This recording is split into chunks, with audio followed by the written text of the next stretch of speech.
Chapter 9 Way of the Armored Elephant. Looking back, Han Li couldn't help but give a knowing smile. In the half-year that Han Li spent with Zhang Tai, because their personalities matched well with each other, the two had naturally become very close friends. Han Li slowly stood from his cross-legged position and rubbed his calves. After sitting in the cross-legged position and meditating for so long, his legs had become numb, and even some of his bloodstreams felt clogged. After kneading them for some time, his legs returned back to normal. Standing up, Han Li dusted himself in his usual custom before exiting the stone chamber. Turning his head back to look at the stone chamber where he was cultivating, Han Li couldn't help but laugh to himself. The entire chamber was made of solid granite while the doors were made of a giant piece of chrysolite. If a normal human wanted to break into this room, he or she would need to spend at least 3 hours hacking at the doors with an enormous axe. In the Seven Mysteries sect, only the sect leader, elders, and division heads were allowed to use this type of silent cultivation chamber. Not even inner disciples were allowed to use them as they pleased. This cultivation chamber was created for those practicing profound cultivation techniques to guard their practice against any external disruption and in order to prevent Qigong deviation. Han Li didn't know what methods Dr. Mo had used, but the sect somehow granted him the usage of his own personal cultivation stone chamber, built into the side of the Cliff of God Han Valley. After the cultivation chamber was built, Dr. Mo had assigned it for Han Li's sole usage.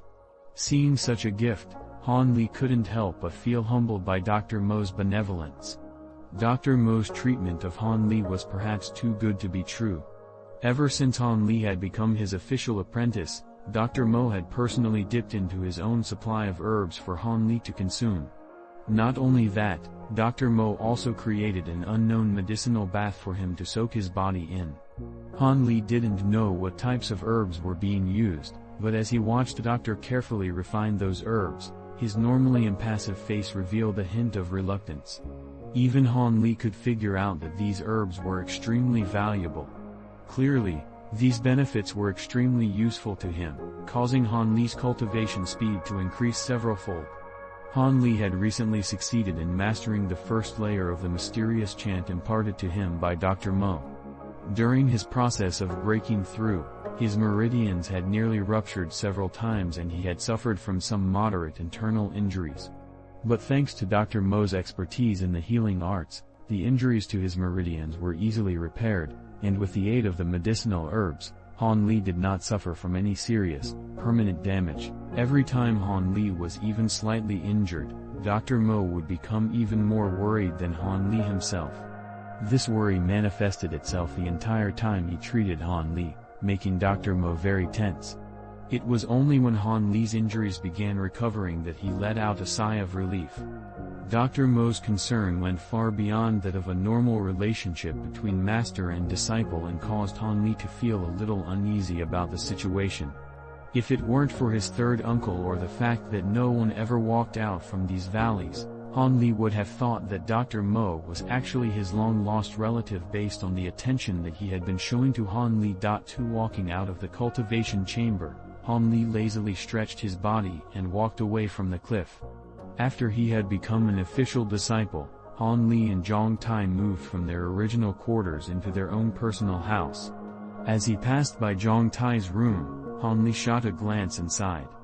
As it turns out, Zhang Tai wasn't inside. Han Li thought that he was probably by the Crimson Water Peaks waterfall, cultivating his new martial arts technique. After the examination, Dr. Mo instructed Han Li to continue practicing the oracular chant and refused to teach him any martial arts. However, in an attempt to pacify Han Li, Dr. Mo personally instructed Han Li in the art of healing without holding anything back. Whenever Han Li had a question about medicine, Dr. Mo would answer right away, even going as far as allowing Han Li to look through the various books in Dr. Mo's library to find an answer to his question. As for Zhang Tai, Dr. Mo fulfilled his previous promise and imparted a set of martial arts to him. The martial arts Zhang Tai practiced was extremely peculiar. According to Dr. Mo, it was an extremely obscure branch of martial arts named the Way of the Armored Elephant. Even the name of this particular martial arts was rarely heard of, let alone the existence of practitioners who actually cultivated it. It differed from the martial arts of regular practitioners in Jangho. Generally, the progression of cultivation for normal martial arts ranged from easy to difficult. As the level increased, so would the difficulty. Thus, the higher the level, the more effort it would take for one to achieve a breakthrough. Zhang Tai's particular martial arts style was divided into 9 layers, with the initial 3 layers being the easiest to cultivate, following the same principle as normal martial arts. However, starting from the 4th layer, the difficulty of breaking through was increased to a monstrous level in addition to suffering the excruciating backlash caused by practicing the way of the armored elephant. Many cultivators of this set of martial arts could not bear such excruciating pain and would stop their progression at the 4th level. Not to mention the 5th level nor the 6th level, as the excruciating pain would only increase with each level. After breaking through from the 6th layer into the 7th, there would be no further bottlenecks, and cultivation would be much smoother. The only drawback was that the cultivator would need to suffer from monthly bouts of intense pain. This intimidated many people who desired to cultivate the way of the armored elephant. As such, this particular branch of martial arts was slowly dying out. This martial arts style was very peculiar. When it reached a high enough level, one's strength would become truly astounding. It was said that those who reached the 9th layer had bodies as tough as gemstones. They were impervious to all weapons, even fire and water. Even palm strike, fist techniques, and legendary swords and sabers wouldn't be able to injure them. But what made people most envious was that after cultivating this branch of martial arts, practitioners would gain the tremendous strength of an elephant. After reaching a high enough level, their strength would be limitless. They were capable of catching live wolves and ripping tigers apart, as well as other unparalleled feats.